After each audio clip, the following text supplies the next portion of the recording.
ಭಿನ್ನಾಭಿಪ್ರಾಯ ಇದ್ದೇ ಇರುತ್ತೆ. ಆ ಭಿನ್ನಾಭಿಪ್ರಾಯವೇ ವೈವಿಧ್ಯ. ವೈವಿಧ್ಯ ಅಂತ ಅನ್ನೋದು ಕೇವಲ ಕಲರಲ್ಲಿ ವ್ಯತ್ಯಾಸ ಇದೆ ಅಂತಲ್ಲ. ಸಂಸ್ಕೃತಿಯಲ್ಲೂ ವೈವಿಧ್ಯ ಇರುತ್ತೆ, ಭಾಷೆಯಲ್ಲೂ ವೈವಿಧ್ಯ ಇರುತ್ತೆ, ಆಹಾರದಲ್ಲೂ ವೈವಿಧ್ಯ ಇರುತ್ತೆ, ಭಾಷೆಯಲ್ಲೂ ವೈರುಧ್ಯ ಇರುತ್ತೆ. ಈ ಎಲ್ಲ ಅದು ವೈರುಧ್ಯ ಆಗಬಾರ್ದು. ವೈರುಧ್ಯಕ್ಕೆ ಕಾರಣ ಆಗಬಾರ್ದು. ಎಲ್ಲದರಲ್ಲೂ ಅದರದ್ದೇ ಆದ ಒಂದು ವಿಶಿಷ್ಟವಾದ ಗುಣಧರ್ಮಗಳು ಇರ್ತವೆ.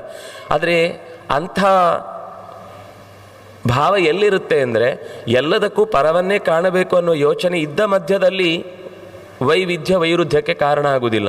ಎಲ್ಲಿ ವೈರುಧ್ಯ ಬರುತ್ತೆ ಅಂದರೆ, ನಾವು ಮಾತ್ರ ಒಪ್ಪಿದ್ದು ಸರಿ, ಬೇರೆಯವರು ಒಪ್ಪಿದ್ದು ಯಾವತ್ತೂ ಸರಿ ಇಲ್ಲ ಅಂತ ಹೇಳುವ ಸ್ಥಿತಿ ಬಂದಾಗದು ವೈರುಧ್ಯ. ಅಂಥದ್ದನ್ನು ಧರ್ಮ ಅಂತಲೂ ಪರಿಗಣಿಸಬೇಕಾಗಿಲ್ಲ, ಮತ ಅಂತಲೂ ಪರಿಗಣಿಸಬೇಕಾಗಿಲ್ಲ, ಅದು ಜಾತಿ ಅದು ದರ್ಶನವೂ ಆಗಲಿಕ್ಕೆ ಸಾಧ್ಯ ಇಲ್ಲ.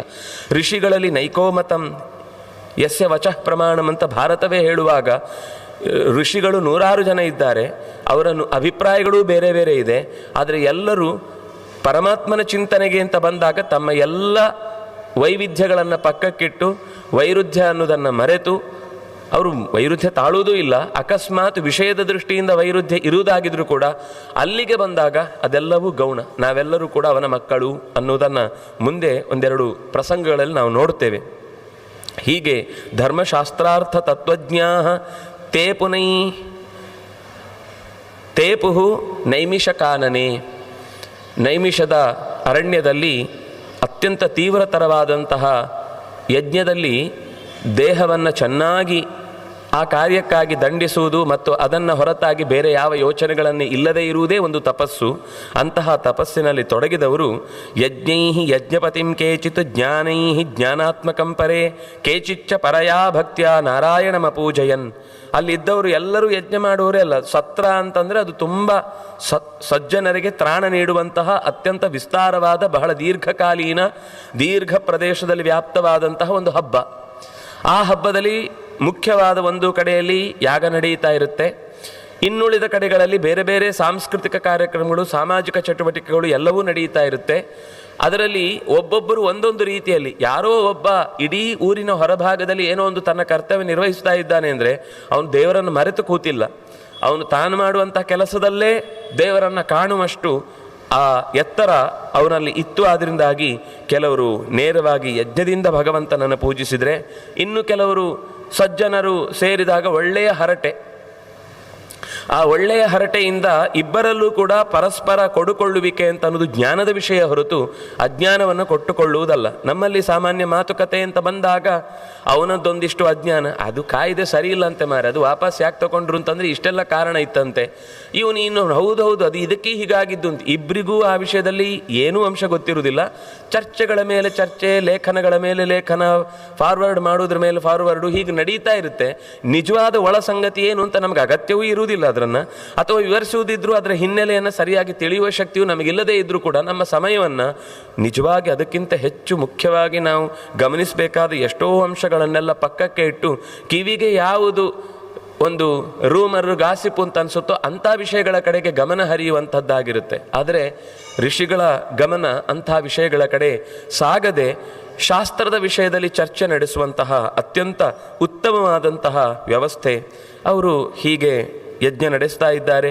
ಕೇಚಿಚ್ಚ ಪರಯಾ ಭಕ್ತ್ಯ, ಕೆಲವರು ಅವರ ಪಾಡಿಗೆ ಅವರು ಹಾಡ್ತಾ ಇದ್ದಾರೆ, ಕೆಲವರು ಅಧ್ಯಯನ ನಡೆಸ್ತಾರೆ, ಕೆಲವರು ಅಧ್ಯಯನ ನಡೆಸಿದ್ದನ್ನು ಇನ್ನೊಬ್ಬರಿಗೆ ಹೇಳ್ತಾರೆ, ಕೆಲವರು ಆ ಯಜ್ಞಕ್ಕೆ ಸಂಬಂಧಪಟ್ಟ ಕಟ್ಟಿಗೆ ತರುವುದೇ ಅವರ ಕೆಲಸ, ಕೊನೆಯವರೆಗೂ ಅದನ್ನೇ ಮಾಡ್ತಿರ್ತಾರೆ. ಆದರೆ ಅವರಿಗೆ ಅಯ್ಯೋ ನನಗೆ ಕಟ್ಟಿಗೆ ತರುವುದು ಮಾತ್ರ ಕೆಲಸ, ನಾನು ಯಜ್ಞದಲ್ಲಿ ಯಾವತ್ತು ನಾನು ಈ ಕಟ್ಟಿಗೆ ತಂದರೆ ತಾನೇ ಯಜ್ಞ ನಡೆಯುವುದು, ನಾನು ಈ ಸಮಿತಿಗಳನ್ನು ಒಟ್ಟೈಸಿದರೆ ಮಾತ್ರ ತಾನೇ ಯಜ್ಞ ನಡೆಯುವುದು. ಅವರಿಗೆ ಆ ಕ್ರಿಯೆಯೇ ಒಂದು ಯಜ್ಞ. ಯಾಕೆಂದರೆ ಇದರಿಂದ ಭಗವಂತ ತೃಪ್ತನಾಗಲಿ. ಒಬ್ಬ ಹಸು ಮೇಯಿಸ್ತಾ ಇರ್ತಾನೆ, ಅವನಿಗೆ ಅದುವೇ ಯಜ್ಞ. ಇನ್ನೊಬ್ಬ ಯಾರು, ನಾನು ಇಲ್ಲಿ ಯಾವುದನ್ನು ಇಲ್ಲದೆ ಇರುವುದನ್ನು ಹೇಳ್ತಾ ಇಲ್ಲ, ಅವರವರ ಕರ್ಮದಲ್ಲಿ ಅವರವರು ಸೇರಿಕೊಳ್ಳುವುದೇ ಪ್ರೀತಿಯಿಂದ ಭಗವಂತನಿಗೆ ಅದನ್ನೇ ಪೂಜೆ ಅಂತ ಒಪ್ಪಿಸುವುದೇ ನಿಜವಾದ ಯಜ್ಞ. ಹೀಗಾಗಿ ಎಲ್ಲರೂ ಅವರವರ ಯಜ್ಞದಲ್ಲಿ ಸ್ವೇ ಕರ್ಮಣ್ಯಭಿರತಃ ಅನ್ನುವ ಮಾತನ್ನು ಕೃಷ್ಣ ಅದನ್ನು ಸ್ಪಷ್ಟವಾಗಿ 18ನೇ ಅಧ್ಯಾಯದಲ್ಲಿ ಗೀತೆಯಲ್ಲಿ ನಿರೂಪಣೆ ಮಾಡ್ತಾನೆ. ಅದರಿಂದಾಗಿ ಶ್ರೇಯಾನ್ ಸ್ವಧರ್ಮೋ ವಿಗುಣ ಪರಧರ್ಮಾತ್ ಸ್ವನುಷ್ಠಿತಾತ್. ವಿಗುಣ ಎಲ್ಲೋ ಕೆಲವೊಮ್ಮೆ ಒಂದೆರಡು ಅಂಶದಲ್ಲಿ ದೋಷಗಳಿದ್ದರೂ ಕೂಡ ಅದು ಸ್ವಧರ್ಮವಾಗಿ ಅದನ್ನು ಚೆನ್ನಾಗಿ ಆಚರಣೆ ಮಾಡಿದ್ದಾದರೆ ಅದು ಶ್ರೇಯಾನ್. ಅಕಸ್ಮಾತ್ ಸ್ವನುಷ್ಠಿತಾತ್ ತುಂಬ ಚೆನ್ನಾಗಿ ಆಚರಣೆ ಮಾಡ್ತಾನೆ, ಅದಕ್ಕೆ ನನ್ನ ಸಂಬಂಧಪಟ್ಟದ್ದಲ್ಲ, ಆದರೆ ಪರಧರ್ಮ ಅಂತ ಅನ್ನೋದು ಯಾವತ್ತಿಗೂ ಸ್ವಧರ್ಮದ ಆಚರಣೆಯಷ್ಟು ಶ್ರೇಯಾನ್ ಅಲ್ಲ. ತುಂಬ ಚೆನ್ನಾಗಿ ಮಾಡಿರ್ಬೋದು, ತಪ್ಪಿಲ್ಲದೆ ಮಾಡಿರ್ಬೋದು, ಬಹಳ ಅದರ ಬಗ್ಗೆ ಕಾಳಜಿ ವಹಿಸಿ ಮಾಡಿರ್ಬೋದು, ಪ್ರೀತಿಯಿಂದ ಮಾಡಿರ್ಬೋದು. ಆದರೆ ತನ್ನ ಧರ್ಮ ತೊರೆದಿದ್ದಾನೆ ಅನ್ನುವ ದೋಷ ಅವನಿಗೆ ಜೊತೆಗೇ ಇರುತ್ತೆ.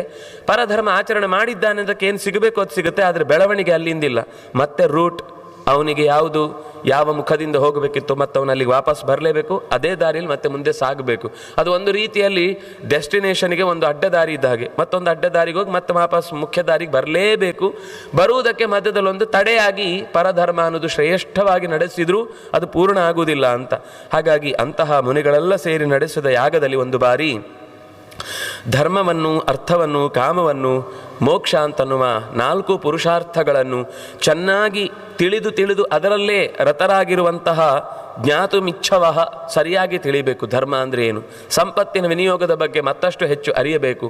ಬಯಕೆಗಳ ಬೆನ್ನು ಬಿದ್ದಾಗಲೂ ಬಯಕೆಗಳು ದಾರಿ ತಪ್ಪದಂತೆ ನೋಡಿಕೊಳ್ಳಬೇಕಾದ ರೀತಿ ನೀತಿಗಳೇನು, ಇದೆಲ್ಲವನ್ನು ಬಳಸಿ ಹೋಗಬೇಕಾದಂಥ ಕೊನೆಯ ಮುಟ್ಟಬೇಕಾದ ಗುರಿ ಯಾವುದು, ಇದೆಲ್ಲದರ ಬಗ್ಗೆ ನಿರಂತರ ಯೋಚಿಸುವಂತಹ 26,000 ಮುನೀನಾಂ ಊರ್ಧ್ವರೇತಸಾಂ 26,000ಕ್ಕೂ ಮೀರಿದ ಅತ್ಯಂತ ದೃಢವಾಗಿ ತಮ್ಮ ಬದುಕನ್ನು ಭಗವಂತನ ಕಾರ್ಯಕ್ಕಾಗಿ ಮೀಸಲುಗೊಳಿಸಿದಂತಹ ಊರ್ಧ್ವರೇತಸ್ಕರಾದ ಯತಿಗಳೆಲ್ಲ ಶಿಷ್ಯ ಪ್ರಶಿಷ್ಯರನ್ನು ಸೇರಿಕೊಂಡು ಸಂಖ್ಯಾಂ ವಕ್ತುಂನ ಶಕ್ಯತೆ, ಅವರ ಸಂಖ್ಯೆ ಹೇಳಲಿಕ್ಕೆ ಬರುವುದಿಲ್ಲ, ಒಂದು ಕಡೆಯಲ್ಲಿ ಇಷ್ಟು ಜನ ಅಂತೂ ಇದ್ದರು. ಇವರೆಲ್ಲರೂ ಸೇರಿಕೊಂಡು ಚರ್ಚೆಯನ್ನು ನಡೆಸುವ ಜಾಗಕ್ಕೆ ಸೂತ ಪುರಾಣಿಕರು ಅಲ್ಲಿಗೆ ಬಂದಿದ್ದಾರೆ. ಕೇನ ಸಿದ್ಧೇತ ಚ ಫಲಂ ಕರ್ಮಣಸ್ತ್ರಿವಿಧಾತ್ಮನಃ ಇತ್ಯೇವಂ ಪ್ರಷ್ಟುಮಾತ್ಮಾನಂ ಮುದ್ಯತಾನ್ ಪ್ರೇಕ್ಷ್ಯ ಶೌನಕಃ. ಹೀಗೆ ಈ ಎಲ್ಲ ಶಿಷ್ಯರೊಂದಿಗೆ ಕೂಡಿಕೊಂಡು ಸಿದ್ಧಾಶ್ರಮದ ಕಡೆಗೆ ಬಂದಿದ್ದಾರೆ. ಆಸ್ತೆ ಸಿದ್ಧಾಶ್ರಮೇ ಪುಣ್ಯೇ ಸೂತಃ ಪೌರಾಣಿಕೋತ್ತಮಃ ಯಜನ್ಮಕೈ ಬಹುವಿಧೈ ವಿಶ್ವರೂಪಂ ಜನಾರ್ದನಂ. ವಿಶ್ವದ ಎಲ್ಲದರಲ್ಲೂ ತನ್ನನ್ನು ತೊಡಗಿಸಿಕೊಂಡಿರುವಂತಹ ಪರಮಾತ್ಮನನ್ನು ಆರಾಧಿಸುವಂತಹ ಪೌರಾಣಿಕ ಪುರಾಣದ ಚಿಂತಕರನ್ನು ಪುರಾಣಿಕರು ಅಂತ ಕರೆಯುವುದಿದೆ. ಅಂತಹ ಸೂತರು ಅಲ್ಲಿದ್ದಾರೆ. ಅವರಿಂದ ನಾವು ಅನೇಕ ವಿಷಯಗಳನ್ನು ತಿಳ್ಕೊಳ್ಬೇಕು ಅಂತ ಎಲ್ಲರೂ ಅದರ ಬಗ್ಗೆ ಜಿಜ್ಞಾಸೆ ವ್ಯಕ್ತಪಡಿಸ್ತಾ ಇದ್ದಾರೆ. ಪುರಾಣ ಸಂಹಿತಾ ವಕ್ತ ಶಾಂತೋ ವೈ ರೋಮಹರ್ಷಣಿ. ರೋಮಹರ್ಷಣರ ಮಗ ಸೂತ ಪುರಾಣಿಕರು ತುಂಬ, ಯಾಕೆಂದರೆ ನೇರ ವೇದವ್ಯಾಸರಿಂದ ಅವರಿಗೆ ವಿಶಿಷ್ಟವಾದ ಅನುಗ್ರಹ ಆಗಿತ್ತು. ತನ್ನ ತಂದೆ ಮತ್ತು ಅವರಿಂದ ಬಳುವಳಿಯಾಗಿ ಪಡೆದಂತಹ ರೋಮಹರ್ಷಣಿ ಸೂತರು ಇಬ್ಬರೂ ಕೂಡ ಅತ್ಯಂತ ವಿಶಿಷ್ಟವಾದ ಪುರಾಣದ ಮಹತ್ವವನ್ನು ಅರಿತವರು. ಅವರಿಂದ ನಾವು ಶುಶ್ರೂಮಃ ಚೆನ್ನಾಗಿ ಕೇಳೋಣ. ಸರ್ವಶಾಸ್ತ್ರೇಷು ಸೂತಸ್ತು ವ್ಯಾಸಶಾಸಿತಃ. ವ್ಯಾಸರಿಂದಲೇ ಆದಿಷ್ಟರಾದವರು. ತಿಳಿವನ್ನು ಜಗತ್ತಿಗೆ ತಿಳಿಯಾಗಿ ಹಂಚು ಅಂತ ಹೇಳಿದ್ದಕ್ಕಾಗಿ ಅದನ್ನು ಕರ್ತವ್ಯವನ್ನು ನಡೆಸ್ತಾ ಬರ್ತಾ ಇರುವವರು. ಅವರ ಹತ್ರ ನಮಗೆ ಇಂಥ ವಿಷಯ ಸಿಕ್ಕಿದರೆ ವೇದ ವೇದಾಂಗ ಶಾಸ್ತ್ರಾಣಾಂ ಸಾರಭೂತಂ ಮುನೀಶ್ವರಾ ಜಗದ್ಧಿತಾರ್ಥಂ ತತ್ಸರ್ವಂ ಪುರಾಣೇಷು ಉಕ್ತವಾನ್ ಮುನಿ. ವೇದ ವೇದಾಂಗ ಶಾಸ್ತ್ರಾಣಾಂ ಸಾರಭೂತಂ. ಪುರಾಣ ಅಂದರೆ ಸಾಮಾನ್ಯ ಕೆಲವೊಮ್ಮೆ ನಾವು ಲೋಕದಲ್ಲಿ ಬಹಳ ಒಂದು ರೀತಿ ಹಾಸ್ಯ ಅಥವಾ ತಮಾಷೆ ಅಥವಾ ತೀರಾ ನಿರ್ಲಕ್ಷ್ಯ ಭಾವದಿಂದ ಹೇಳುವುದುಂಟು. ಅವನೊಂದು ಪುರಾಣ ಶುರು ಮಾಡಿದ, ಏನೋ ಮಾತಾಡ್ತಾ ಇದ್ದಾನೆ ಅಂದರೆ ಅವನ ಪುರಾಣ ಮುಗಿಯುವುದೇ ಇಲ್ಲ. ನಾವು ಈ ಶಬ್ದದ ಅರ್ಥಕ್ಕೂ ಇಲ್ಲಿ ಗಮನಿಸಿದಾಗ ಇರುವ ಶಬ್ದಕ್ಕೂ ಎಷ್ಟು ತಪ್ಪು ಹೇಳ್ತೇವೆ ಅಂತ ಗೊತ್ತಾಗುತ್ತೆ. ವೇದ ವೇದಾಂಗ ಶಾಸ್ತ್ರಾಣಾಂ ಸಾರಭೂತಂ ಪುರಾಣಕಂ. ಇದು ಪುರಾಣ ಅಂದರೆ ನಾವು ಸುಮ್ಮನೆ ಯಾವುದೋ ಒಂದು ಹರಟೆ ಅಥವಾ ವ್ಯರ್ಥವಾದ ಕಾಲಕ್ಷೇಪಕ್ಕಾಗಿ ಮಾಡುವಂತಹ ಚರ್ಚೆ ಅಲ್ಲ. ಅದು ಸಮಗ್ರವಾದ ಶಾಸ್ತ್ರವನ್ನು ನಮ್ಮ ಅಂತರಂಗದ ತಿಳಿವಿನ ತನಕ ಮುಟ್ಟಿಸುವುದಕ್ಕೋಸ್ಕರ ಇರುವಂತಹ ಅಪರೂಪದ ಮಾತಿನ ಮಂಟಪ. ಅದನ್ನು ನಾವು ಎಲ್ಲೋ ತಗೊಂಡು ಹೋಗಿ ಹಾಕಬಾರದು ಅನ್ನುವ ಸೂಚನೆಯಂತೆ ಅಂತಹ ಶೌನಕರು ಹೇಳ್ತಾರೆ, ಅವರಿಂದ ನಾವು ವಿಷಯವನ್ನು ತಿಳ್ಕೊಂಡ್ರೆ ನಾವು ಯಜ್ಞಯಾಗಾದಿಗಳನ್ನು ಮಾಡುವಾಗ ಏನೆಲ್ಲ ಕರ್ಮಾಂಗಗಳನ್ನು ಮಾಡ್ತೇವೆ, ಅದಕ್ಕಾಗಿ ಏನೆಲ್ಲ ಮಂತ್ರಗಳನ್ನು ಉಪಯೋಗಿಸ್ತೇವೆ, ಇದರ ಸರಿಯಾದ ಅರ್ಥವನ್ನು ನಾವು ತಿಳ್ಕೊಳ್ಳಿಕ್ಕೆ ಸುಲಭ ಆಗುತ್ತೆ. ಹಾಗಾಗಿ ಸಿದ್ಧಾಶ್ರಮಕ್ಕೆ ಎಲ್ಲರೂ ಬಂದಿದ್ದಾರೆ. ಗುರುಗಳನ್ನು ಮುಂದಿಟ್ಟುಕೊಂಡು ನಾರಾಯಣನನ್ನು ಸ್ತೋತ್ರ ಮಾಡ್ತಾ ಬರುವಾಗ ದದೃಶೂ ರೋಮಹರ್ಷಣರನ್ನು ಮಾತನಾಡಿಸ್ತಾರೆ. ಶೌನಕರು ಪ್ರಶ್ನೆ ಕೇಳ್ತಾರೆ, ಜ್ಞಾನದಾನೋಪಚಾರೇಣ ಪೂಜೆಯಾಸ್ಮಾನ್ ಯಥಾ ವಿಧಿ. ನಮಗೆ ನಿಮ್ಮಿಂದ ಬಹಳ ಮುಖ್ಯವಾದ ಸಹಾಯ ಆಗಬೇಕು.